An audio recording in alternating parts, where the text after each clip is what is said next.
dan tujuannya tidak lain tidak bukan adalah bagaimana kita mendekatkan diri kepada Allah Subhanahu wa taala.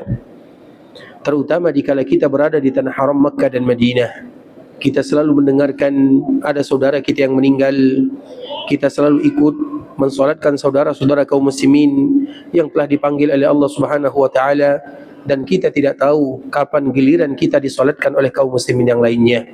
Sehingga ketika Allah masih memberikan kepada kita kemudahan, maka hendaklah kita ingat untuk apa kita berada di dunia. Tujuannya tidak lain tidak bukan adalah berubudiyah kepada Rabbul Izzati wal Jalalah. Itu merupakan tujuan kita berada di dunia, untuk mencari ridha Allah Subhanahu wa taala. Kemudian salawat beriringkan salam semoga senantiasa tercurahkan buat junjungan alam Nabi kita yang mulia, uswah dan qudwah kita bersama, Muhammad bin Abdullah sallallahu alaihi wasallam. Rasulullah sallallahu alaihi wasallam adalah nabi yang terbaik. Rasulullah sallallahu alaihi wasallam adalah seorang nabi yang memiliki sifat yang paling mulia, yaitu cinta yang sangat luar biasa kepada umatnya. Sehingga Nabi sallallahu alaihi wasallam dinamakan dengan Al-Marhamah. Nabi sallallahu alaihi wasallam disebut dengan Nabiyur Rahmah. Di antara nama Nabi sallallahu alaihi wasallam adalah Al-Marhamah. Al-Marhamah itu maknanya adalah seorang nabi yang datang membawa kasih sayang. Kecintaan Nabi sallallahu alaihi wasallam kepada umatnya melebihi kecintaan orang tua terhadap anaknya. Demikianlah cintanya Nabi sallallahu alaihi wasallam kepada kita bersama. Suatu ketika ikhwatul Islam, Nabi sallallahu alaihi wasallam pernah melakukan salat malam. Nabi sallallahu alaihi wasallam membaca ayat, satu juzuk, dua juzuk. Kemudian dikala Nabi sallallahu alaihi wasallam membaca ayat, maka kebanyakan ayat yang ada di dalam Al-Quran itu adalah sejarah dan cerita nabi-nabi yang terdahulu. Nabi sallallahu alaihi wasallam membaca surah Al-Maidah yang bercerita tentang Nabi Isa. Nabi membaca surat Ibrahim atau membaca surat yang lainnya yang bercerita tentang Nabi Ibrahim dan umatnya. Kemudian Nabi sallallahu alaihi wasallam menangis, dan betul-betul menangis. Kenapa Nabi sallallahu alaihi wasallam menangis ikhwatul Islam? Karena Nabi tidak mau umatnya sama dengan umat-umat sebelumnya. Nabi tidak ingin umatnya sama dengan umat Nabi Ibrahim. Tidak ada di antara mereka yang beriman kepada nabinya. Sebagaimana Nabi juga tidak ingin Nabi atau umatnya sama dengan umat Nabi Isa. Ada di antara mereka yang melampau terhadap nabinya, ada di antara mereka yang ingin membunuh nabinya. Nabi ingin umatnya menjadi umat wasata, sebagaimana yang disebutkan oleh Allah Subhanahu wa taala, wa kadzalika ja'alnakum ummatan wasata. Wasata itu artinya adalah yang terbaik di antara semua umat yang ada. Itu makna daripada kalimat wasata.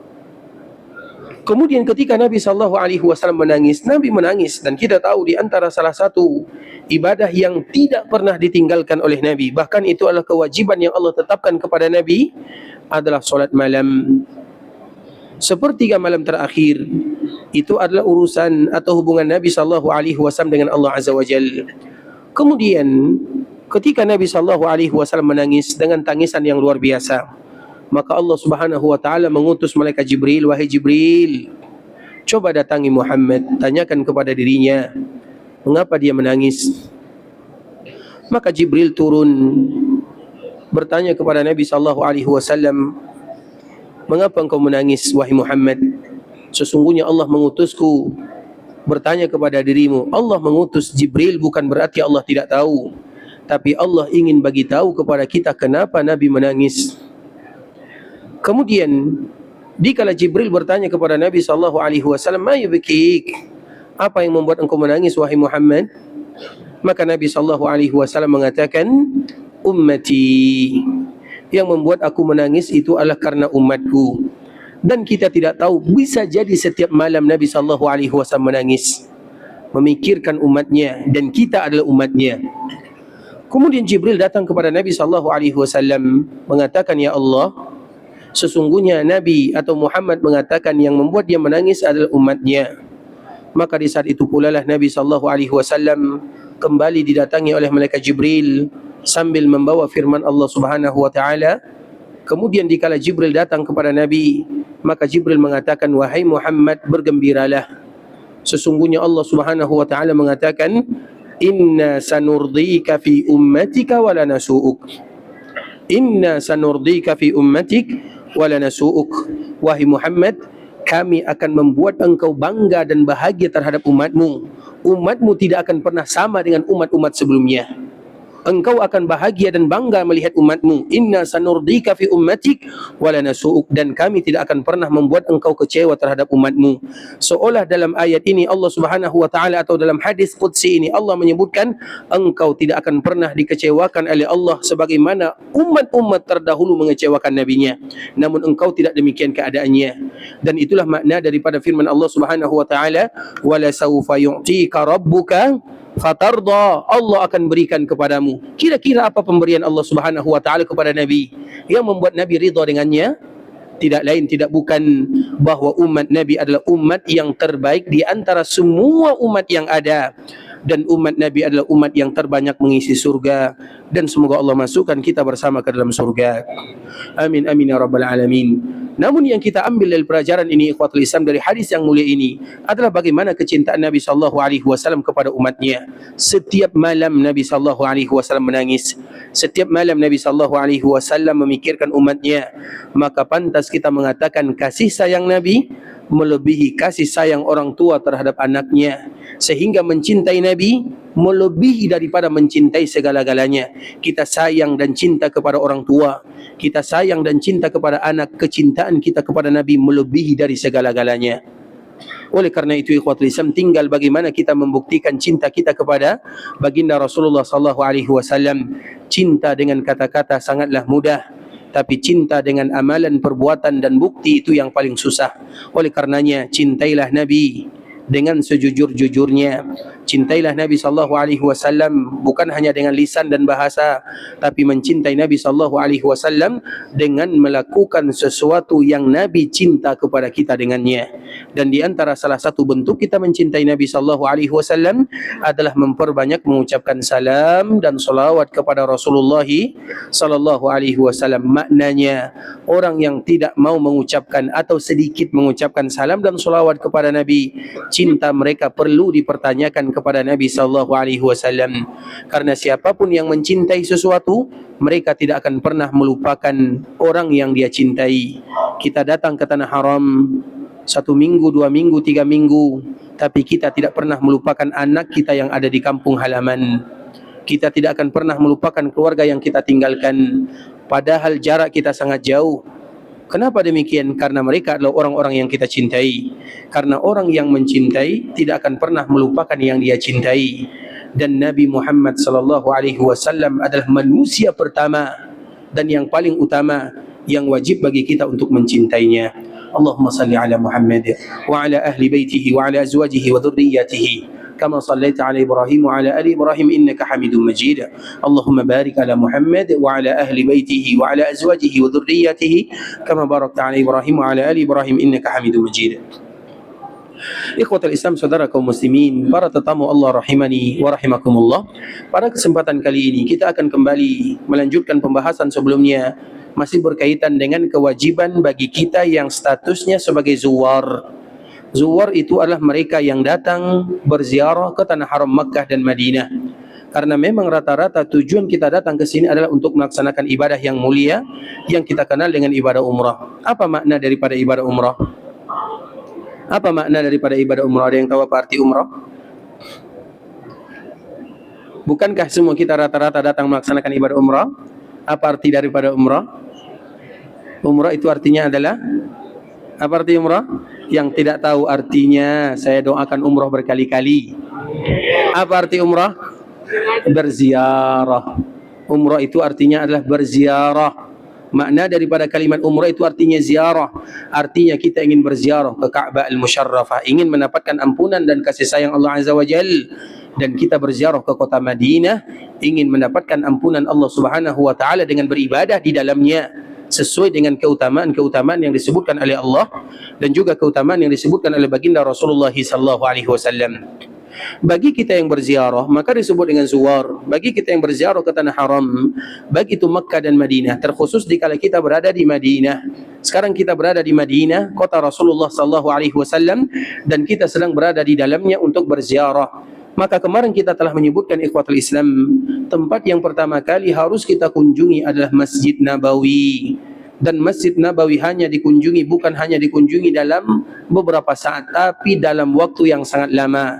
Jadikan tujuan awal, tujuan utama dan tujuan yang paling banyak, bahkan waktu yang paling banyak dihabiskan di dalam masjid Rasulullah sallallahu alaihi wasallam untuk bermunajat, bermohon, meminta, mengemis, menangis kepada Allah Subhanahu wa taala. Karena bagaimanapun ikhwatul Islam, di tanah haram ini barokah ma'al barokah. Di tanah haram ini ikhwatul Islam, Nabi sallallahu alaihi wasallam pernah berdoa untuk kota Madinah. Allahumma barik lana fi madinatina wa barik lana fi samarina. Hadis ini ikhwatul Islam adalah hadis yang dibawakan oleh sahabat Anas bin Malik radhiyallahu taala anhu, yang mana pada waktu itu Nabi sallallahu alaihi wasallam diberikan hadiah buah-buahan. Kemudian Nabi sallallahu alaihi wasallam didatangi oleh anak-anak. Karena memang Nabi sallallahu alaihi wasallam merupakan teladan, dan biasanya Nabi sallallahu alaihi wasallam itu paling suka kepada anak kecil. Artinya anak-anak itu tahu kalau Nabi itu paling sayang kepada anak-anak. Makanya setiap kali Nabi berkendaraan selalu ada anak-anak yang menumpang di dalam kendaraan Nabi sallallahu alaihi wasallam. Bahkan Nabi kalau safar, kemudian Nabi pulang lagi ke kota Madinah, sebelum sampai masuk ke pintu Madinah, maka anak-anak semuanya sudah menyerbu Nabi sallallahu alaihi wasallam. Ada yang ingin digendong oleh Nabi, ada yang ingin ditumpangi oleh Nabi sallallahu alaihi wasallam, dan itu adalah bentuk kasih sayang Nabi sallallahu alaihi wasallam kepada anak-anak kaum muslimin. Kemudian ikhwatul Islam, suatu ketika Nabi sallallahu alaihi wasallam diberikan hadiah buah-buahan. Kemudian siapa yang dipanggil oleh Nabi sallallahu alaihi wasallam? Ada buah-buahan. Secara otomatis anak-anak kaum muslimin, terkhusus anak-anak orang Madinah atau anak-anak Al-Ansar, mereka berdatangan kepada Nabi sallallahu alaihi wasallam. Kemudian Nabi memberikan makanan tersebut, buah-buahan tersebut kepada anak-anak kaum muslimin. Kemudian dikala Nabi memberikan makanan tersebut, buah-buahan tersebut kepada anak-anak kota Madinah, maka Nabi mengatakan, Allahumma barik lana fi madinatina. Ya Allah, berikan keberkahan terhadap kota Madinah kami ini. Wa barik lana fi samarina. Ya Allah, berikan keberkahan terhadap buah-buahan ini. Karena tadi Nabi sallallahu alaihi wasallam sedang berbagi buah-buahan kepada anak-anak kaum muslimin. Wa barik lana fi muddina wa barik lana fi sa'ina barakatan ma'a barakah. Kemudian Nabi sallallahu alaihi wasallam menyebutkan, berikan keberkahan terhadap takaran dan timbangan kami. Apa kata Nabi? Keberkahan di atas keberkahan. Maknanya keberkahan yang bertumpuk dikala kita berada di kota Madinah. Berkah di atas barokah. Sehingga sebahagian para ulama ikhwatul Islam, mereka mengatakan masalah berkah itu tempatnya adalah Madinah. Karena Nabi sallallahu alaihi wasallam pernah menyebutkan di dalam sebuah hadisnya, Allahumma ja'al bil madinati di'fai ma bi Makkah minal barakah. Ya Allah, jadikan keberkahan yang ada di kota Madinah 2 kali ganda, 2 kali lipat dibandingkan dengan keberkahan yang ada di Makkah Al-Mukarramah. Itu doa Nabi sallallahu alaihi wasallam di dalam riwayat yang tadi kita sebutkan, barakah ma'a barakah. Ya Allah, berikan keberkahan di atas keberkahan, keberkahan yang bertumpuk. Maknanya apa ikhwatul Islam? Kaum muslimin, dikala Allah berikan rezeki kepada mereka berada di kota Madinah, ingatlah daerah ini adalah daerah yang penuh dengan keberkahan. Berkah itu maknanya adalah kebaikan yang sangat banyak, dan siapapun dikala mereka berada di kota Madinah beribadah kepada Allah Azza wa Jalla, apapun ibadah yang mereka lakukan, maka ibadah tersebut akan diberikan keberkahan. Apa maknanya? Tidak ada ibadah yang dibalas oleh Allah Subhanahu wa taala dengan 1 pahala. Kalau sekiranya kita beribadah di luar, minimal 10 pahala. Itu janji Allah Azza wa Jalla. Tidak ada kaum muslimin yang mendapatkan 1 pahala dengan 1 ibadah. Allah tidak berniaga dan Allah tidak bermuamalah dengan hambanya umat Nabi kecuali dengan 10. Itu minimal. Man jaa bil hasanati falahu asyru amsalihha. Siapapun yang melakukan kebaikan, minimal mereka akan mendapatkan 10 ganda. Itu minimal. Dan itu kalau sekiranya kita berada di tempat yang lain, di kampung halaman, di tanah halal. Kalau pahala yang kita dapatkan minimal 10 ganda di tanah halal, bagaimana dengan pahala yang kita dapatkan dikala kita berada di kota Madinah? Barokah di atas barokah. Makanya rugi bagi kita yang tidak memanfaatkan kesempatan tersebut. Semua ibadah yang kita lakukan di tanah haram ikhwatul Islam, semua ibadah yang kita lakukan di tanah haram, maka diberikan pahala yang berlipat ganda, dan kita tidak tahu berapa pahala yang dijanjikan oleh Allah Azza wa Jalla. Setiap pahala yang kita tidak tahu berapa keutamaannya, berapa kedudukannya, maka itu adalah ajang untuk berlomba-lomba bagi umat Nabi sallallahu alaihi wasallam.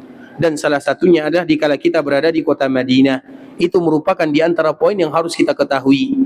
Setiap pahala yang tidak disebutkan berapa jumlahnya, berarti itu adalah ajang kita berlomba-lomba. Dan disitulah makna daripada kalimat Allah Azza wa Jal, fastabiqul khairat. Artinya walau kita sama melaksanakan ibadah solat, tapi pahala kita tak sama. Walau kita sama-sama bersedekah, tapi pahala kita tak sama. Walau sama-sama berdoa, tak sama. Tidak ada yang sama. Maknanya ikhwatul Islam, dikembalikan kepada seseorang dikala beribadah kepada Allah Subhanahu wa taala, maka fokuslah beribadah, seriuslah beribadah kepada Allah. Dan kita selalu mengatakan ikhwatul Islam, setiap kali kita beribadah kepada Allah, mintalah kepada Allah agar Allah memberikan kepada kita konsentrasi di dalam salat. Kita bermohon kepada Allah agar mendapatkan tumakninah. Di dalam berdoa kita bermohon kepada Allah agar Allah Subhanahu wa taala memudahkan mata kita menangis. Di dalam bermunajat kita bermohon kepada Allah agar mudah bagi Allah Subhanahu wa taala memberikan kekuatan kepada kita beribadah. Karena ingat, kita tidak akan sanggup beribadah kecuali karena kemudahan yang Allah berikan. Maka sebelum kita beribadah, bermohonlah kepada Allah agar Allah mudahkan bagi kita beribadah kepadanya. Karena kita tidak akan sanggup beribadah kepada Allah kecuali Allah yang berikan kemudahan dalam ibadah tersebut. Dan salah satunya adalah dikala kita berada di kota Madinah. Maka coba kita perhatikan ikhwatul Islam, banyak orang yang ada di kota Madinah, bahkan tempat tinggal mereka tidak jauh dari kota Madinah, bahkan hanya satu langkah dari kota Madinah, satu langkah dari Masjid Nabawi. Tapi kita lihat siapa yang sholat di Masjid Nabawi. Apakah mereka masih ada semangat untuk melaksanakan ibadah di Masjid Nabawi? Tidak semua orang dimudahkan ikhwatul Islam, tidak semuanya. Coba kita perhatikan yang ada di sekeliling Masjid Nabawi. Dikala azan berkumandang, apa yang dilakukan? Dikala orang salat, apa yang dilakukan? Tidak semua orang dimudahkan untuk beribadah kepada Allah. Dikala Allah berikan kepada kita kemudahan untuk beribadah, itulah nikmat yang sesungguhnya. Oleh karenanya ikhwatul Islam, dikala kita dimudahkan oleh Allah Subhanahu wa taala beribadah, maka bersyukurlah kepada Allah Subhanahu wa taala, dan semoga Allah menerima semua amal ibadah yang kita lakukan. Tapi ikhwatul Islam, kemudian kita kembalikan kepada kota Madinah. Dikala kita berada di kota Madinah, ingat baik-baik, apapun ibadah yang kita lakukan pasti dilipat gandakan oleh Allah Azza wa Jalla. Makanya selalu kita menceritakan kalimat ini ikhwatul Islam untuk memberikan motivasi kepada kaum muslimin. Salah satu ibadah yang dilipat gandakan oleh Allah Azza wa Jalla adalah ibadah salat. Dan semua kita tahu apa keutamaan yang disebutkan oleh Allah Subhanahu wa taala untuk masalah salat. Maknanya ikhwatul Islam, kalau ibadah salat digandakan pahalanya oleh Allah Azza wa Jalla, maka ibadah yang lain akan ikut kepada salat. Ibadah yang lain akan ikut digandakan oleh Allah Subhanahu wa taala tanpa terkecuali. Dan itu selalu kita mengulang, apapun ibadah yang kita lakukan di tanah haram Makkah dan Madinah, terkhusus dikala kita berada di kota Madinah, maka pahalanya dilipat gandakan oleh Allah Azza wa Jalla. Sebagaimana siapapun yang melakukan dosa dan kemaksiatan, maka tentunya dosanya juga tidak sama dengan dosa dikala mereka melakukan di tanah halal. Sehingga kita harus berjaga-jaga. Dikala kita berada di tanah haram ikhwatul Islam, harus kita jaga. Sebagaimana ibadah dilipat gandakan oleh Allah Azza wa Jalla, maka dosa, perbuatan maksiat, perkara-perkara yang menyebabkan kita lalai dari Allah Azza wa Jalla, maka Allah Subhanahu wa taala juga memberikan hukuman yang tak sama dikala kita melakukan di tanah halal. Karena memang kita datang ke sini bukan untuk berbuat maksiat. Kita datang ke sini bukan untuk melakukan perkara-perkara yang mubah. Kita di sini bukan untuk melakukan perkara yang makruh. Kita di sini bukan untuk melakukan yang haram. Tapi kita di sini untuk berubudiyah dan mencari pahala dari Allah Subhanahu wa taala. Maka ingatlah itu baik-baik, apapun yang bisa melalaikan kaum muslimin dikala mereka berada di kota Madinah, maka mintalah kepada Allah agar mereka tidak lalai darinya. Baik itu perkara yang mubah. Yang mubah saja tidak boleh. Yang mubah saja ikhwatul Islam dianjurkan bagi kita untuk menjauhinya, karena kita bukan untuk melakukan perkara yang mubah di sini. Apalagi yang makruh, apapun yang makruh. Kalau seandainya makruh, yang mubah saja dianjurkan bagi kita meninggalkannya, apalagi yang makruh. Yang makruh dianjurkan bagi kita meninggalkannya, apalagi yang haram. Karena di sini kita untuk beribadah dan mencari ampunan Allah Subhanahu wa taala. Dan salah satu ibadah itu adalah ibadah salat, sebagaimana yang kita ketahui bersama. Apalagi dikala kita salat di dalam Masjidil Haram Madinah. Karena Madinah ini juga dinamakan dengan Masjidil Haram. Masjidil Haram itu di Madinah disebut dengan Masjidil Haram, di Mekah juga disebut dengan Masjidil Haram. Hanya saja kota Madinah ini lebih identik dengan Masjid Nabi atau Masjid Nabawi. Tapi penamaannya sama-sama disebut dengan Al-Haram. Al-Haramani Asy-Syarifani, yaitu dua tanah haram yang dimuliakan oleh Allah Subhanahu wa taala dan dimuliakan oleh mereka-mereka yang mulia. Itu merupakan kaedahnya. Haram tidak akan menjadi mulia kecuali dari orang yang mulia. Dan siapapun yang ingin menjadi mulia, maka muliakanlah tempat yang mulia. Dan siapapun yang tidak memuliakan tempat yang mulia, maka mereka bukan orang yang mulia. Bisa dipahami ikhwatul Islam? Kita ulang lagi. Al-Haramani Asy-Syarifan, yaitu dua tanah haram yang dimuliakan oleh Allah Azza wa Jalla. Orang yang mulia, maka mereka akan memuliakan tempat yang mulia. Dan orang yang hina adalah dikala mereka tidak memuliakan tempat yang mulia. Siapapun yang tidak memuliakan tanah haram Makkah dan Madinah, berarti mereka bukan orang-orang yang mulia. Apakah ada orang yang tidak memuliakan tanah haram kota Madinah? Banyak ikhwatul Islam. Tidak memuliakan kota Madinah itu bukan dengan lisan. Secara lisan semua kaum muslimin akan memuliakan tanah haram Makkah Madinah secara lisan. Tapi banyak secara perbuatan mereka tidak memuliakan tanah haram Makkah dan Madinah. Banyak sekali ikhwatul Islam. Orang yang melakukan perkara yang lalai melaksanakan ibadah, terutama ibadah salat di tanah haram Makkah Madinah, berarti mereka tidak memuliakan daerah yang mulia. Orang yang mencemari kota Madinah, kota Mekah dengan asap rokoknya, berarti mereka bukan memuliakan daerah yang mulia. Orang yang mendengarkan nyanyian musik-musik di tanah haram yang mulia, berarti mereka bukan memuliakan orang-orang yang mulia. Semuanya harus kita tinggalkan. Bisa dipahami ikhwatul Islam? Muliakan daerah yang mulia. Dan mereka yang tidak memuliakan daerah yang mulia, berarti tanda mereka bukan mulia. Dan kita ingin menjadi orang yang mulia. Kalau kita ingin menjadi orang yang mulia, muliakan apa yang dimuliakan oleh Zat yang Maha Mulia, yaitu Rabbul Izzati wal Jalalah. Dzalika wa man yu'azzim sya'airallah fa innaha min taqwal qulub. Karena mulia itu ikhwatul Islam, orang-orang yang bertakwa mereka akan mengagungkan semua syiar Allah Azza wa Jalla. Makanya kita selalu mengingatkan dikala kita berada di daerah yang mulia, agar kita mendapatkan kemuliaan, muliakan daerah yang mulia. Dan di antara bentuk kita memuliakan daerah yang mulia, dikala kita berada di dalamnya, beribadahlah semaksimal mungkin kepada Allah Subhanahu wa taala. Di sini bukan tempat kita berrekreasi ikhwatul Islam, berjalan-jalan, bukan. Di sini kita beribadah kepada Allah Azza wa Jalla. Di sini bukan tempat kita ngonten. Di sini kita beribadah kepada Allah Azza wa Jalla. Di sini kita bukan untuk melakukan perkara-perkara yang bisa menjauhkan kita dari beribadah. Di sini kita beribadah kepada Allah Azza wa Jalla. Sekarang kalau kita perhatikan ikhwatul Islam, tujuan kaum muslimin datang ke tanah haram itu sudah mulai berubah haluan. Semakin Allah Subhanahu wa taala mudahkan kita datang ke tanah haram, semakin banyak kaum muslimin yang lalai darinya. Dan semakin banyak pula kaum muslimin yang melalaikan kaum muslimin akan mereka lalai. Dan siapapun yang menjauhkan kaum muslimin dari dua tanah haram,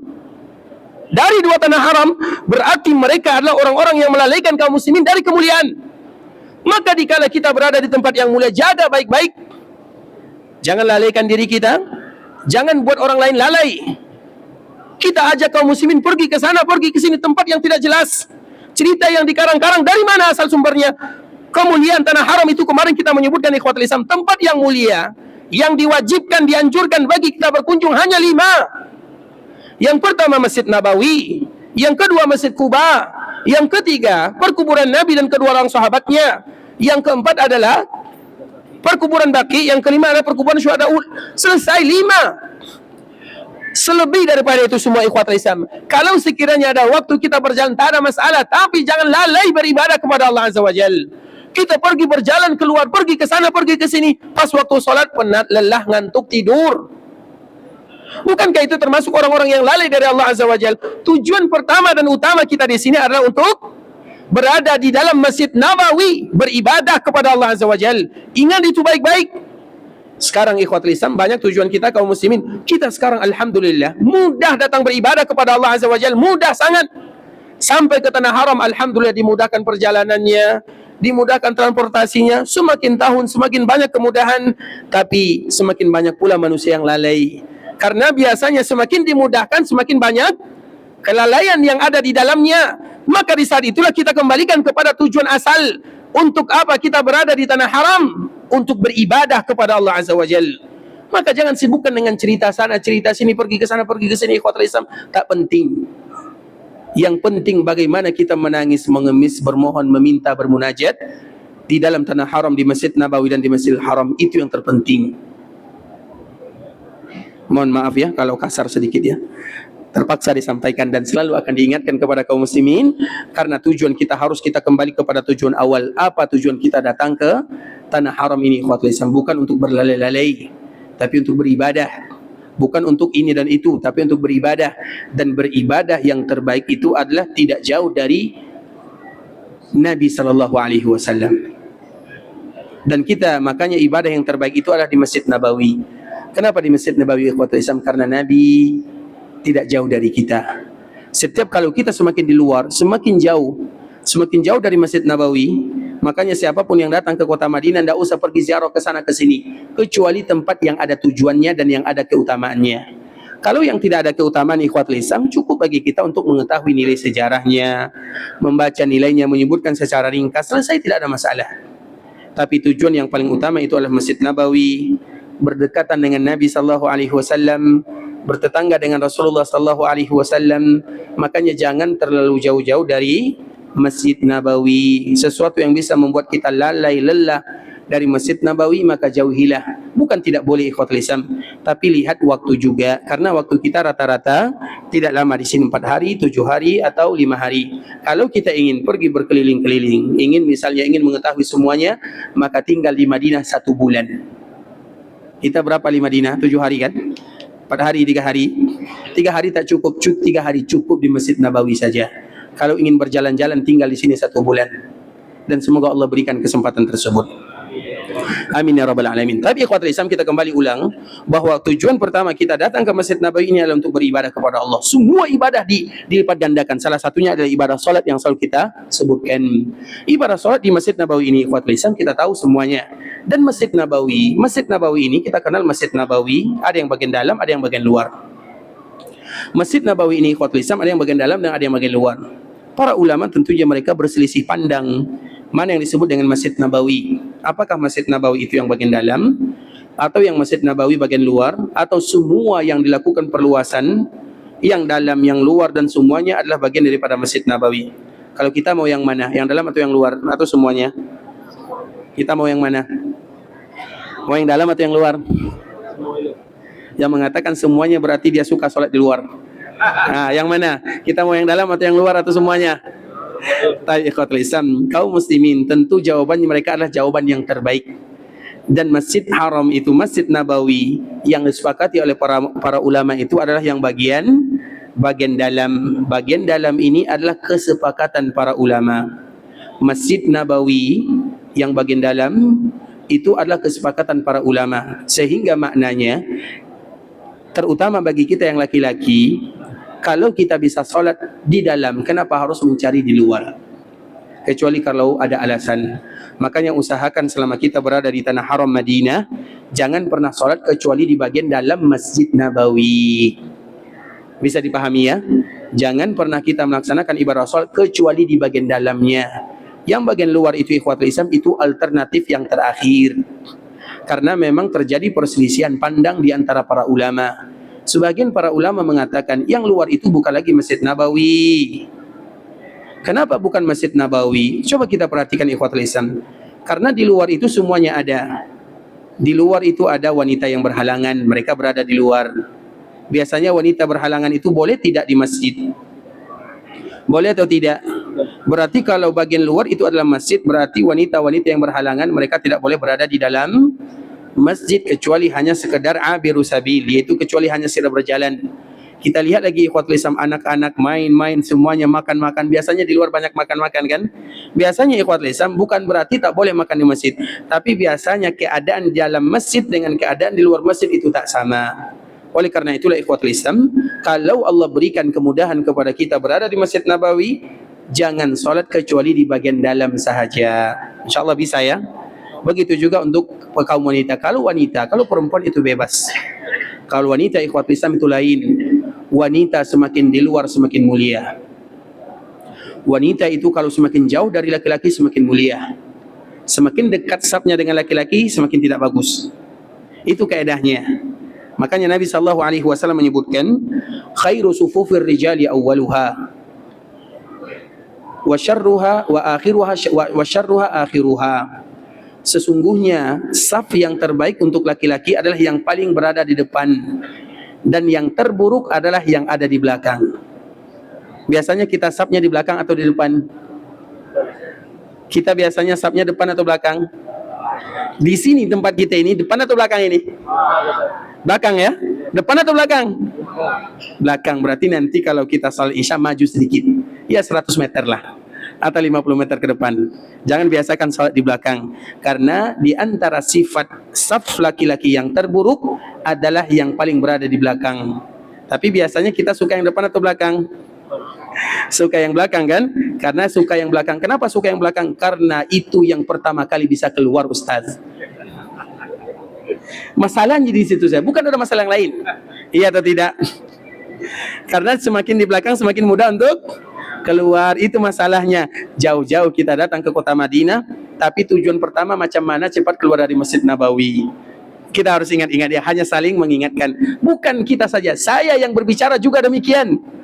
Artinya ikhwatul Islam, ini motivasi untuk kita bersama. Jangan kita datang ke sini, tujuan kita untuk Masjid Nabawi, tapi kita macam mana supaya menjadi orang yang paling terakhir masuk ke masjid dan orang yang pertama kali keluar dari masjid. Itu tak patut.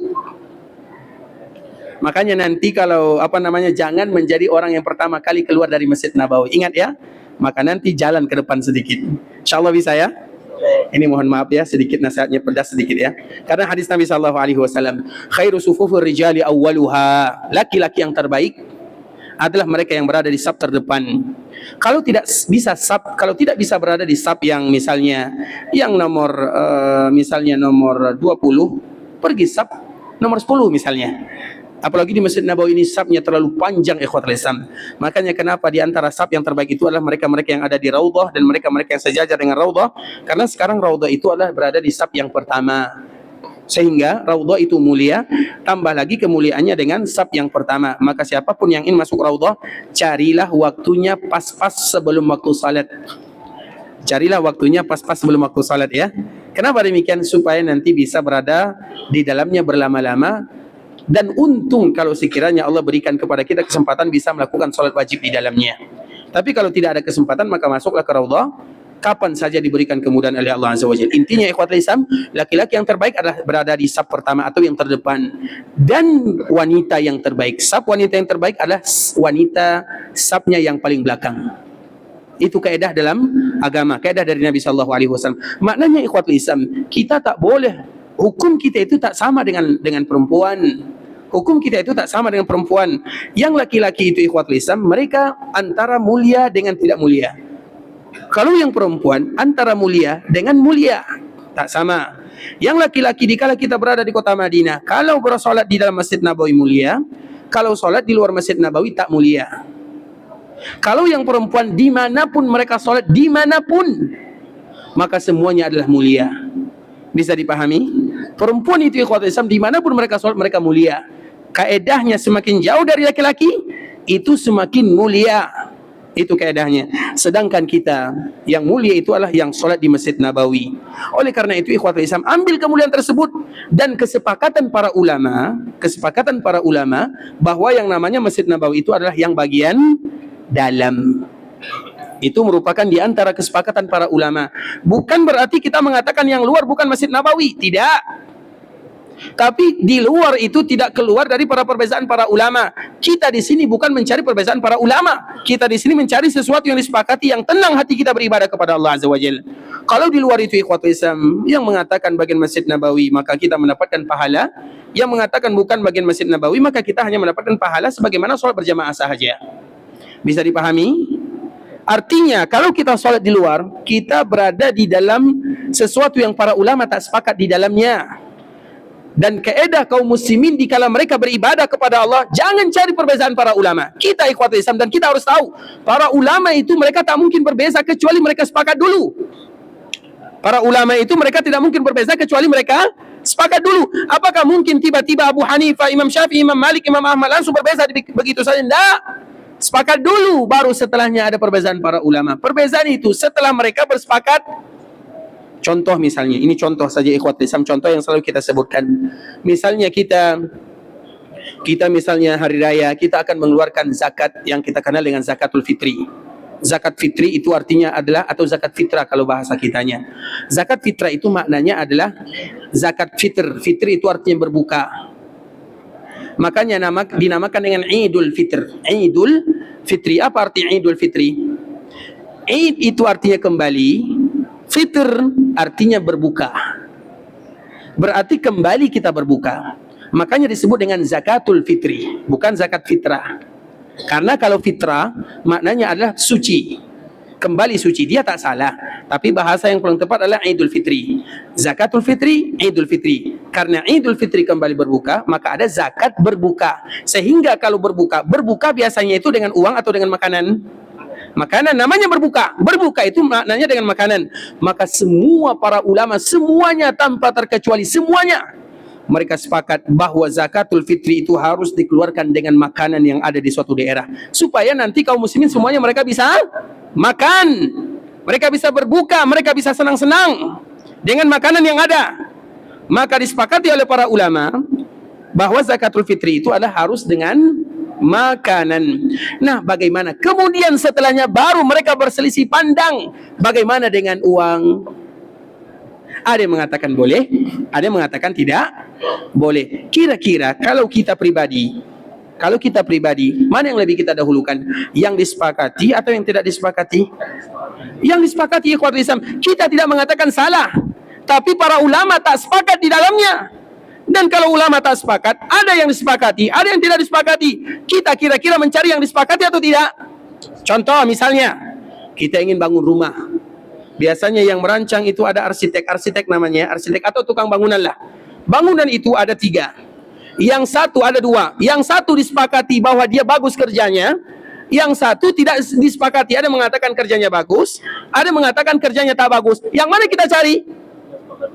Yang disepakati. Ini ittifaq, ini ijma kalau kerjanya bagus. Itu urusan dunia. Contoh misalnya kalau kita cari jodoh. Cari jodoh ikhwatul Islam, ada 2 wanita misalnya, fulana dan fulana. Yang fulana ini semuanya ijma akan kecantikannya. Contoh ya, ijma akan kecantikannya. Yang satu ikhtilaf. Yang satu mengatakan cantik, yang satu tak mengatakan. Kira-kira kita pilih yang mana? Semua kita tahu jawabannya. Itu dalam urusan dunia. Begitu juga dalam urusan agama. Cari yang disepakati dulu.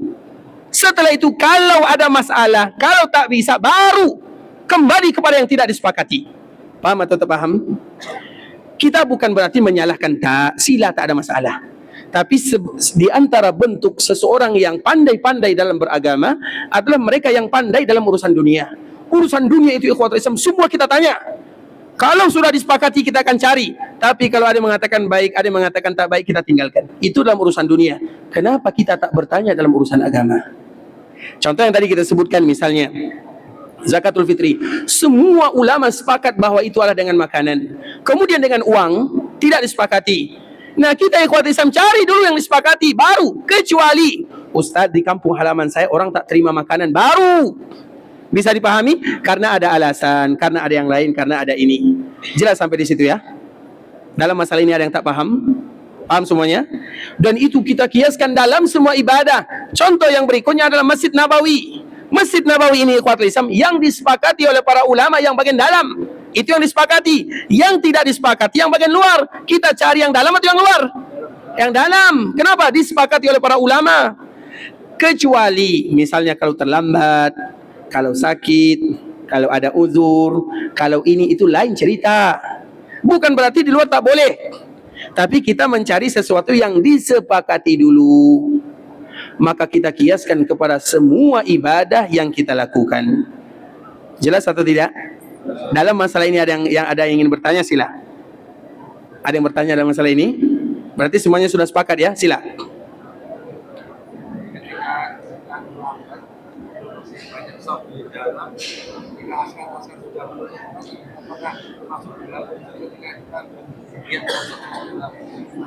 Pertanyaannya, kalau sekiranya kita terlambat kemudian tak boleh lagi masuk karena ada yang menghalangi, berarti itu di luar daripada pertanyaannya kenapa kita terlambat, itu saja.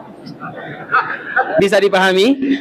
Makanya jangan terlambat dikala kita salat jamaah. Makanya nanti 1 jam, setengah jam sebelum salat, makanya jangan terlalu banyak belanja. Karena biasanya yang membuat kita terlambat itu kenapa? Belanja, cari makan. Iya kan? Tak ada yang lain.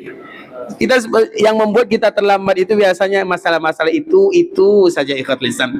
Makanya apapun yang membuat kita terlambat, maka usahakan. Kalau sekiranya di Masjid Nabawi saja terlambat, macam mana kiranya di masjid kita biasa?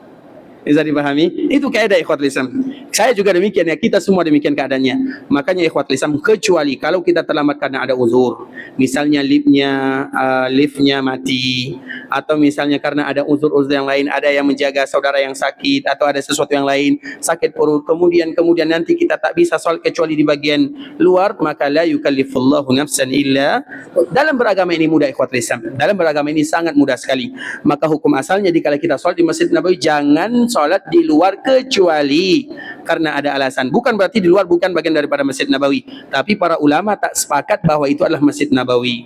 Kalau yang mengatakan bahwa di luar itu Masjid Nabawi, alhamdulillah. Tapi yang mengatakan tidak Masjid Nabawi juga tidak ada masalah, karena itu cara pandang para ulama. Kenapa demikian? Karena yang namanya masjid itu harus ada bangunannya. Yang ada masjid itu biasanya ada bangunannya, dan minimal bangunannya itu adalah dindingnya. Maka itulah yang disebutkan oleh Allah Subhanahu wa taala, fi buyutin adzinallahu an turfa. Diambil dari firman Allah Subhanahu wa taala, di rumah yang Allah izinkan mengangkat dindingnya. Maka hukum asal daripada masjid itu ikhwatul Islam, minimal ada dinding walau tak ada atap. Dan kita tahu Ka'bah itu adalah masjid yang pertama kali yang ada di dunia. Ka'bah itu ikhwatul Islam sampai di zaman Nabi dia tidak ada atap. Ka'bah itu ikhwatul Islam tak ada atapnya, yang ada hanya dinding sahaja. Nah artinya kalau ada yang bangun masjid tak sanggup buat atapnya, maka tak ada masalah, yang penting ada dindingnya. Nah pertanyaannya, di luar itu ada dinding atau tidak? Ada atau tidak? Dinding atau pagar? Pagar itu dinding atau pagar? Disitulah perbedaan para ulama di sini, di dalam masjid ini. Ada yang mengatakan pagar itu dinding, ada yang mengatakan dinding itu pagar. Dan itu dikembalikan kepada yang menterjemahkan bahasa. Makanya siapapun yang ahli bahasa silahkan terjemahkan, apakah dinding termasuk pagar atau pagar termasuk dinding. Pagar termasuk dinding atau tidak? Yang ahli dalam bahasa. Pagar termasuk dinding atau tidak? Kalau yang mengatakan pagar itu sama dengan dinding, Ustaz, berarti itu adalah bagian daripada Masjid Nabawi. Kalau mengatakan dinding, pagar lain, maka berarti bukan masuk Masjid Nabawi. Kita mau yang mana? Yang pagar itu dinding atau dinding itu pagar? Salah. Kita mau sholat di dalam. Selesai. Itu yang harus kita perhatikan baik-baik ikhwatul Islam. Jelas ya? Maknanya kita ingin memastikan, karena Nabi SAW mengkhususkan di dalam masjid. Apa kata Nabi SAW? Salatun fi masjidi. Dibuat oleh Nabi SAW dengan ya nisbah. Karena masjid ini tak punya nama. Masjid satu-satunya masjid yang tak punya nama, Masjid Nabawi. Semua masjid yang ada di dunia banyak maknanya. Ada masjid taqwa, ada masjid muslim, ada masjid apalagi masjid muhajir, ada masjid ansor. Tak ada masalah. Punya nama tak ada masalah. Satu-satunya masjid yang di dunia tak ada nama masjid ini. Maka namanya cukup diambil dari nama Nabi. Disebut dengan Masjid Nabawi. Masjid Nabawi namanya. Tak ada namanya. Maknanya apa ikhwatul Islam? Namanya diikat dengan Nabi SAW. Karena antara Masjid Nabawi dengan Nabi dua hal yang tak terpisahkan. Antara Madinah dengan Nabi SAW itu jodoh. Tak mungkin dipisahkan sampai kiamat. Maka itulah keberuntungan bagi kita yang ada di kota Madinah. Kita dekat dengan Nabi dan bertetangga dengan Nabi. Makanya jangan jauh-jauh dari Nabi SAW.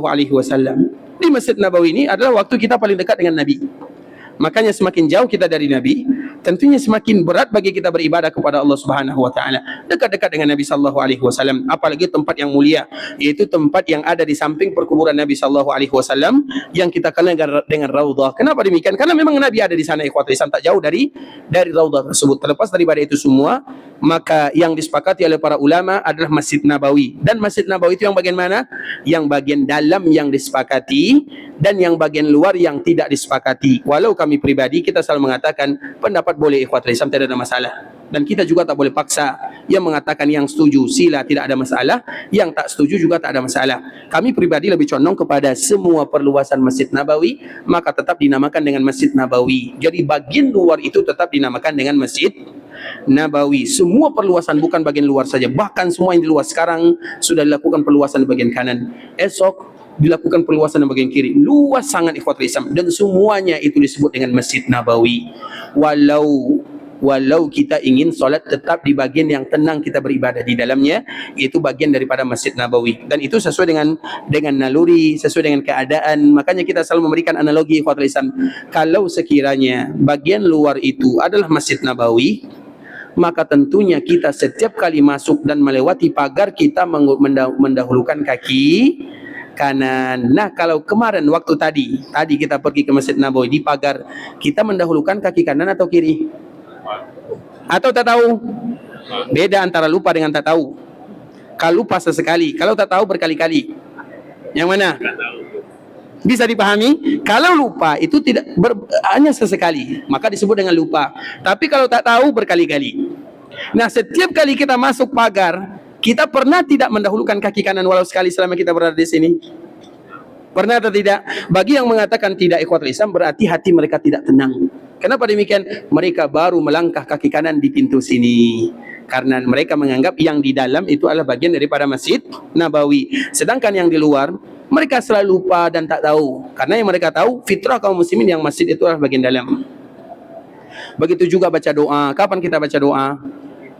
Masuk pintu sini atau di pagar luar sana? Yang mana? Atau tak berdoa? Yang mana ini? Ada 3. Di pagar, di pintu, atau tak berdoa? Mana biasanya kita berdoa? Di pintu kan? Berarti seolah-olah kita mengatakan bahwa di luar pintu itu bukan bagian daripada Masjid Nabawi. Sepakat di sini, jelas? Berarti macam mana? Yang di luar Masjid Nabawi itu bukan? Yang mana?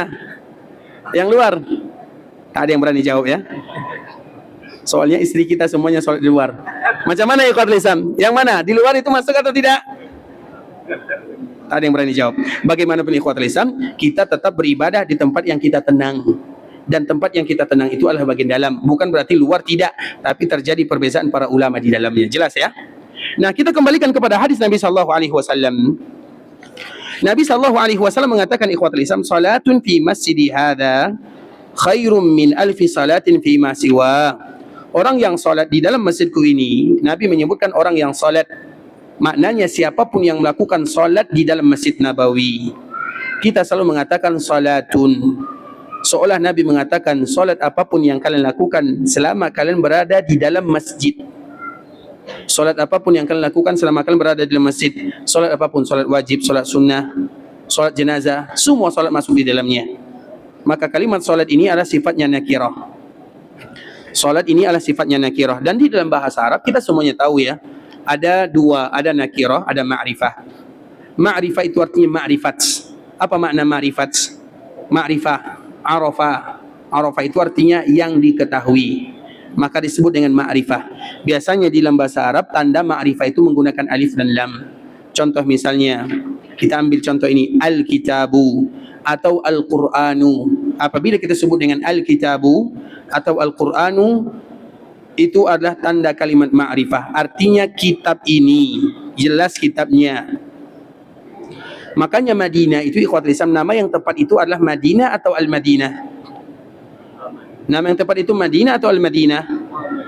Nama yang tepat itu adalah Al-Madinah, pakai alif lamnya. Maka disebut dengan alif lam al-ma'rifah. Maka disebut dengan alif lam al-ma'rifah. Maka di antara pujian yang paling indah ada di kala kita memuji Allah dengan kalimat yang pertama kali disebutkan oleh Allah dalam Al-Quran. Apa kalimatnya? Alhamdu. Yaitu pujian itu semata-mata yang diketahui, yaitu kepada Allah Azza wa Jalla. Maka disebut dengan al-ma'rifah. Kemudian kalau dia tidak menggunakan alif lam, maka disebut dengan nakirah. Nakirah itu sesuatu yang tak jelas. Nakirah, mungkar. Maka ada amar ma'ruf nahi mungkar. Nahi mungkar, melarang yang mungkar. Mungkar itu artinya ada sesuatu yang tidak jelas. Bisa jadi dia tidak salah, tapi dia tidak jelas. Makanya terkenal dengan hadis mungkar. Hadis mungkar itu ikhwatul Islam, bisa jadi hadis itu benar, kuat, tapi dia tak jelas, lain dari yang lain. Maka disebut dengan mungkar, tidak diterima. maka disebut dengan mungkar. Makanya mungkar atau nakirah itu sesuatu yang tidak jelas. Salah satu sifatnya tidak ada alif lamnya. Maka kita kembalikan kepada hadis Nabi, salatun. Berarti nakirah atau ma'rifah? Salatun. Nakirah atau ma'rifah? Nakirah. Ada alif lam atau tidak? Seolah Nabi mengatakan apapun salat yang kalian lakukan, apapun salatnya tanpa dibatasi. Jadi Nabi SAW tidak perlu mensyarah lagi, karena dari bahasa Nabi sangat jelas. Nabi menyebutkan SAW, salatun fi masjidi hadha, salat di dalam masjidku. Seolah kalau sekiranya ada yang bertanya, ya Rasulullah, kira-kira salat apa yang harus kami lakukan? Maka Nabi sudah jawab dalam bahasanya semuanya. Makanya terkhusus bagi kita yang zuwar, hukum asalnya ikhwatul Islam, salat sunnah itu bagus dilakukan di luar. Itu hukum asalnya. Di tempat tinggal itu hukum asalnya. Dan kita sepakat akan itu semua. Tapi bagi yang zuwar, zuwar itu artinya bagi mereka yang berziarah hanya dalam hitungan hari, maka dianjurkan bagi mereka salat di sini, salat apapun. Bahkan ikhwatul Islam, bagi kita yang rata-rata kita ini safar kan? Rata-rata kita safar. Safar itu maknanya berarti boleh bagi kita ingin menjamak dan mengqasar salat. Misalnya kalau kita ingin jamak antara zuhur dengan asar di Masjid Nabawi, boleh atau tak boleh? Boleh atau tak boleh? Sila, tidak ada masalah. Karena kita sedang safar, dan kaedah orang safar adalah apabila mereka pergi ke suatu tempat yang tujuannya, yang keberadaannya di dalam tempat tersebut lebih daripada 4 hari dan ke atas. Tidak dihitung hari kedatangan dan tidak dihitung hari keberangkatan. Jelas sampai di sini? Siapapun yang melakukan safar, misalnya kita pergi ke Madinah, kita berada di Madinah 4 hari, belum lagi perginya dan pulangnya, berarti kita masih dihitung sebagai seorang yang safar. Tapi kalau keberadaan kita di Madinah 6 hari, berarti kita sudah terhitung sebagai seorang yang mukim. 6 hari artinya tidak dihitung yang hari kedatangan dan kepergian, keberangkatan. Dia menetap di sana 4 hari dan lebih daripada 4 hari. Maka itu dihitung sebagai seorang yang tidak safar lagi. Tapi kalau di bawahnya, artinya ikhwatul Islam, rata-rata kita di sini 5 hari, 6 hari. Berarti kita statusnya kebanyakan adalah safar. Orang safar itu ikhwatul Islam boleh bagi mereka untuk menjamak dan mengqasar. Bisa dipahami atau tidak? Nah, dikala kita sedang safar di kota Madinah, kira-kira kita mau jamak qasar atau tidak? Kenapa tidak ikhwatul Islam? Karena orang yang menjamak dan mengqasar, mereka tidak boleh lagi melakukan solat sunnah. Karena orang yang melakukan jamak dan qasar tidak boleh lagi melakukan solat sunnah. Kenapa tak boleh melakukan solat sunnah? Kalau sekiranya dia melakukan solat sunnah, maka lebih bagus dia sempurnakan ibadahnya. Daripada 2 rakaat solat zuhur, lebih bagus dia melaksanakan 4, karena nanti dia juga melaksanakan solat sunnah. Maka itu yang disebutkan oleh sahabat Abdullah bin Umar, "Lau kuntu musabbihan la atmamtu." "Lau kuntu musabbihan la atmamtu." Kalau sekiranya aku musabbih. Apa makna musabbih? Musabbih itu artinya bukan hanya bertasbih. Musabbih itu maknanya, dan di sini di antara bentuk, bukan salah kafrah ya, di antara salah satu sunnah mahjurah. Di antara sunnah mahjurah itu ikhwatul Islam, ini bagi kita bersama ya, bahwa di antara sunnah mahjurah adalah mereka yang menjamak dan mengqasar kemudian tak ada jedah antara jamak dan qasar. Itu ada di antara sunnah yang sudah mulai ditinggalkan oleh kaum muslimin. Jamak itu ikhwatul Islam bukan setelah selesai salam solat langsung, tak. Setelah kita solat zuhur, kemudian nanti kita ingin solat asar, solat zuhur, setelah solat zuhur 2 rakaat, duduk dulu sekejap, zikir dulu. Walau zikir yang singkat. Makanya zikir itu ikhwatul Islam ada zikir yang padat, atau zikir yang panjang, ada zikir yang singkat. Zikir yang panjang itu subhanallah 33, alhamdulillah 33, Allahu akbar 33. Sedangkan yang singkat itu subhanallah 10 kali, alhamdulillah 10 kali, Allahu akbar juga 10 kali. Tak ada masalah. Bisa dipahami? Artinya di antara sunnah yang mulai ditinggalkan oleh kaum muslimin, dikala mereka jamak, mereka selalu bergegas. Setelah salam langsung berdiri salat langsung. Tak demikian keadaannya. Ada jeda dulu. Dia tak salah ya, tapi ini di antara maka para ulama menyebutkan sunnatun mahjurah, sunnah yang mulai dilupakan. Karena setiap kali kita sholat zuhur 2 rakaat langsung qamat, kemudian sholat asar, tak, duduk dulu sekejap, kemudian zikir sekejap, kemudian langsung salat setelahnya. Maka disebut dengan sunnah mahjurah. Kenapa demikian? Karena sebagian para ulama mengambil dari kalimat Abdullah bin Umar, "Lau kuntu musabbiha." Kalau sekiranya aku bertasbih, kalau ini maknanya baru tepat. Tapi makna yang diinginkan oleh Abdullah bin Umar bukan itu. Lau kuntu musabbiha. Kalau sekiranya aku melakukan solat sunnah. Makna musabbi itu artinya solat sunnah. Kalau sekiranya aku solat sunnah, la atmamtu. Lebih bagus aku sempurnakan. Bisa dipahami? Kalau sekiranya kita solat zuhur 2 rakaat, kemudian kita solat asar 2 rakaat, kemudian setelahnya kita solat sunnah. Daripada solat sunnah, lebih bagus zuhur 4 rakaat dan asar 4 rakaat. Bisa dipahami? Itu makna daripada kalimat. Karena kalau sholat zuhur 4 rakaat itu wajib. Kalau sholat sunnah 2 rakaat itu adalah yang wajib, tentu didahulukan daripada yang sunnah. Makanya Abdullah bin Umar menyebutkan ikhwatul Islam, "Lau kuntu musabbihan la atmamtu." Kalau sekiranya aku sempurnakan salat, atau kalau sekiranya aku melakukan salat sunnah, lebih bagus aku menyempurnakannya. Karena memang hukum asal daripada salat itu ikhwatul Islam 2 rakaat. Hukum asalnya dulu, sholat zuhur itu hanya 2 rakaat, asar 2 rakaat, isya 2 rakaat. Tidak ada yang namanya sholat 4 rakaat dulu. Kemudian setelahnya Allah Subhanahu wa taala tambah dikala itu mereka bermukim, dan Allah kembali tetapkan dikala mereka safar. Itu hukum asal daripada sholat. Sehingga siapapun yang menjamak dan mengqasar, maka tak boleh lagi bagi mereka sholat sunnah. Karena tujuan jamak dan mengqasar itu untuk meringankan. Kalau mereka sholat sunnah berarti berat lagi. Makanya dikala kita berada di sini, boleh tidak kita menjamak dan mengqasar? Boleh atau tidak? Boleh, tak ada salah kalau kita safar lebih daripada, kurang daripada 4 hari. Tapi apakah ada di antara kita yang mau jamak dan qasar? Tak ada. Kenapa? Karena kalau nanti kita jamak qasar, kita terhalang untuk melakukan sholat sunnah, dan kita ingin berlama-lama melakukan sholat sunnah. Agar kita tahu ikhwatul Islam, kenapa demikian? Kenapa bahkan dianjurkan bagi kita tidak jamak dan tidak qasar? Karena kita ingin mengambil keberkahan yang ada di dalam Masjid Nabawi, sesuai dengan apa yang dijanjikan oleh baginda Rasulullah sallallahu alaihi wasallam. Nabi sallallahu alaihi wasallam menyebutkan salatun, orang yang salat. Salat apa? Semuanya masuk di dalamnya. Salat wajib sudah pasti, salat sunnah sudah pasti. Dan hukum asal mereka yang mendapatkan pahala lebih daripada 1000 itu adalah salat sunnah. Hukum asal bagi mereka yang mendapatkan salat lebih daripada 1000 itu adalah salat sendiri. Maknanya kalau kita salat sendiri dapat lebih daripada 1000, berarti kalau salat bersama lebih pahalanya daripada 1000 lagi, lebih banyak ikhwatul Islam. Makanya siapapun yang melakukan salat berjamaah dikala mereka berada di Masjid Nabawi, mereka akan mendapatkan pahala yang tak terhitung jumlah dan banyaknya. Karena hukum asal mereka yang mendapatkan pahala lebih daripada 1000 itu adalah salat sendiri. Artinya salat sendiri. Apa salat sendiri? Berarti salat-salat sunnah. Siapapun yang salat sunnah di Masjid Nabawi, berarti mereka mendapatkan pahala lebih daripada 1000. Salat 2 rakaat sebelum subuh lebih dari 1000. Salat sunat syuruk lebih dari 1000. Salat duha lebih dari 1000. Salat rawatib lebih dari 1000. Salat witir lebih daripada 1000. Setiap salat yang dilakukan secara sendiri maka lebih daripada 1000. Berarti kalau salat yang dilakukan secara berjamaah lebih daripada berapa? Beribu-ribu kita tidak tahu. Bahwa pahala, ternyata pahala yang disebutkan oleh Allah Subhanahu wa taala, disebutkan oleh Nabi sallallahu alaihi wasallam terlalu banyak. Makanya kita kembalikan kepada hadis Nabi, salatun, orang yang salat. Salat apa ya Rasulullah? Maka Nabi telah berikan jawaban semuanya tanpa terkecuali. Fi masjidi, di dalam masjidku, sesuai dengan kaidah yang tadi kita sebutkan. Kelipatan pahala yang ada di kota Madinah khusus di dalam Masjid Nabawi. Dan pembahasan Masjid Nabawi tadi telah kita jelaskan.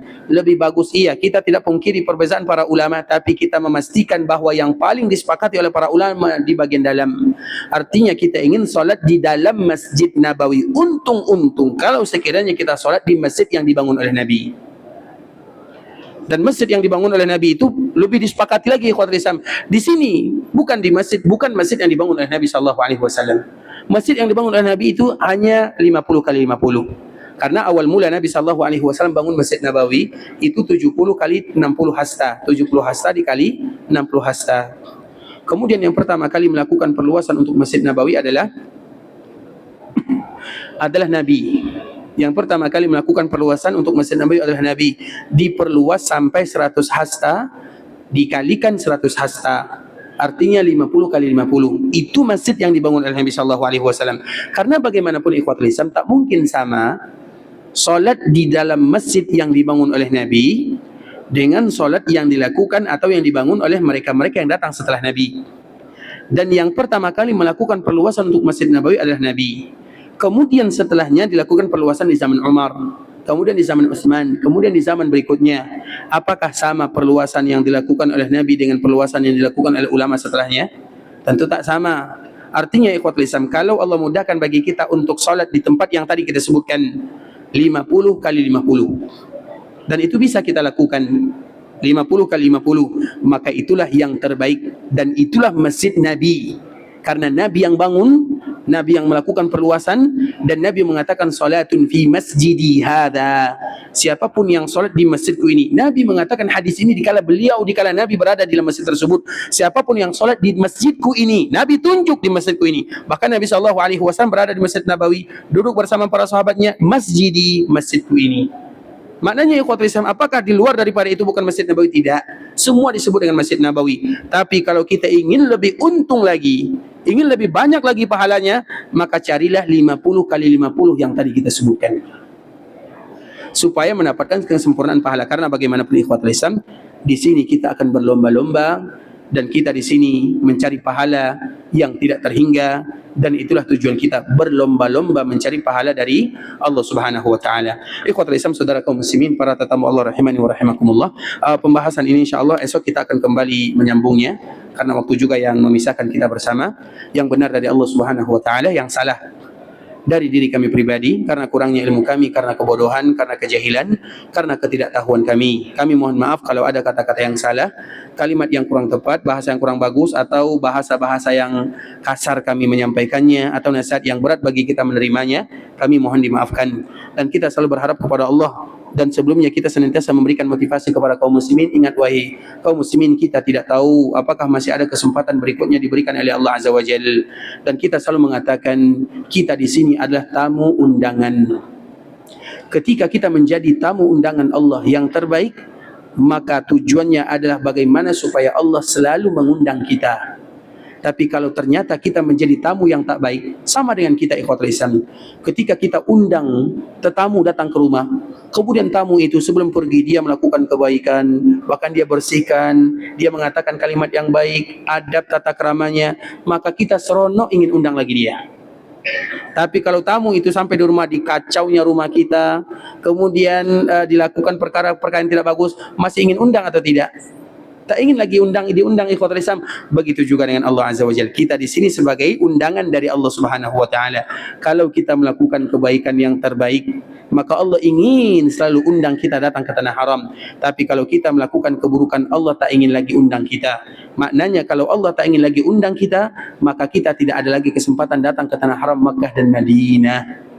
Maka jadilah tetamu yang terbaik agar kita selalu mendapat undangan dari Allah Subhanahu wa taala. Makanya dikala kita berada di sini, lakukan apa yang diridhai oleh Allah dan lakukan apa yang dicintai oleh Nabi sallallahu alaihi wasallam. Dan kita selalu berharap, bermohon, meminta kepada Allah Subhanahu wa taala, semoga Allah Subhanahu wa taala memberikan ampunan kepada kita bersama. Semoga Allah ampunkan orang-orang dosa orang tua kita. Kalau ada di antara orang tua kita yang masih hidup, ya Allah berikan kepada mereka kesehatan, umur panjang, dan panjangkan umur mereka dalam ketaatan kepadamu. Ya Allah, kalau sekiranya ada di antara orang tua kami yang sudah meninggal, maka ampunkan dosanya, lapangkan perkuburannya, dan jadikan perkuburannya taman di antara taman-taman surga. Ampunkan dosa saudara-saudari kami, keluarga kami, karib kerabat kami, orang-orang yang kami cintai, dan ampunkan dosa seluruh kaum muslimin. Tidak ada di antara kita yang ingin meninggalkan kota Madinah, kecuali kita berharap, bermohon, meminta kepada Allah dikala mereka ingin beribadah di Mekah, ya Allah terima semua amal ibadahnya, kabulkan doa-doanya. Jadikan umrah yang mereka lakukan adalah umrah yang mabrurah, wa sa'yan mashkura, wa dhanban maghfura. Kalau ada di antara kita yang ingin meninggalkan tanah haram Makkah dan Madinah, ingin pulang ke kampung halamannya, ya Allah berikan kemudahan dalam perjalanannya, lancarkan segala urusannya, kembalikan mereka kepada keluarga yang ditinggalkan dalam keadaan sehat walafiat, dan selalu berikan kesempatan agar kami menjadi dan mendapatkan undanganmu yang berikutnya dan yang kesekian kalinya. Semoga Allah Subhanahu wa taala memberikan kemudahan kepada kita dalam setiap urusan. Allah Subhanahu wa taala memberikan kepada kita keberkahan dalam kehidupan. Allah Subhanahu wa taala memberikan penjagaan terhadap keluarga kita. Allah Subhanahu wa taala memberikan kemudahan dalam setiap urusan kita di dunia dan di akhirat. Dan kita berharap kepada Allah Subhanahu wa taala semoga Allah memberikan keberkahan terhadap keluarga, terhadap harta, terhadap usaha dan terhadap anak dan keturunan kita bersama. Semoga Allah berikan kepada kita keikhlasan dalam setiap amal ibadah. Semoga Allah Subhanahu wa taala berikan kekuatan dan istiqamah kepada kita dalam agama, dan semoga Allah tutup usia kita dalam keadaan husnul khatimah. Dan sebagaimana Allah kumpulkan kita di Masjid Nabawi dekat dengan Nabi, semoga kita juga nanti di akhirat berdekatan dengan Nabi sallallahu alaihi wasallam. Amin amin ya rabbal alamin. Subhanakallahumma bihamdika asyhadu an la ilaha illa anta astaghfiruka wa atubu ilaik. Wa sallallahu wa sallim ala nabiyyina wa habibina wa khalilina wa sayyidina Muhammadin wa ala alihi wa sahbihi wa sallam tasliman katsira. Assalamualaikum warahmatullahi wabarakatuh.